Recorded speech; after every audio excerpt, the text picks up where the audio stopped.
Polin ni bon. Sawa nana. Isabukuru yigize. Urakoze cyane. Kuje imyaka ingana. Naravyo. Javre. Ngwije 43 ans. 43 ans. Surprise bagukorera no munsi kuri wowe wabyumvisemo gute? Ndagiye cyane gose naje naniteze. Naje nayenze. Kandi ndaryoshe. Yego. Uyu munsi unyibutsa ingene mama wanje wabaye cyane gose. Yego. Hanyuma yaravyaye mama ndamushimira iminsi yose sikuvuga ngo celebra plus imyaka yanjye celebra plus mama wanje yavyaye kuri uwo munsi. Abantu mwavutse igihe kimwe ukwezi kumwe ubateguriye iki canke bimeze gute?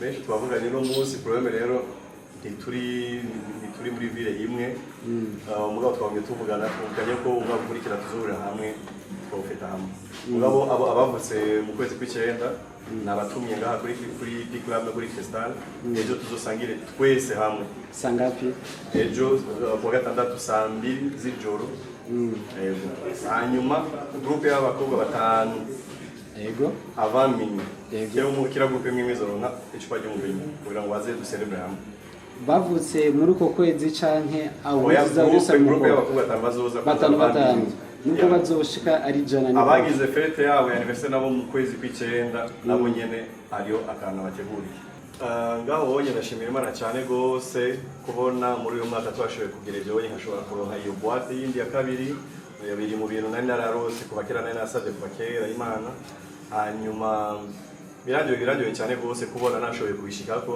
ejo bazobona tuzosangira hamwe ibe muri P-Club ibe no muri Crystal naho twovuga ngo ko ari ashasha turacyaharaye Crystal iracyariho kandi izokwamaho hanyuma twizere ko anniversaire y'umwaka ukurikira hazoba yindi etage hejuru twagize indi ya gatatu.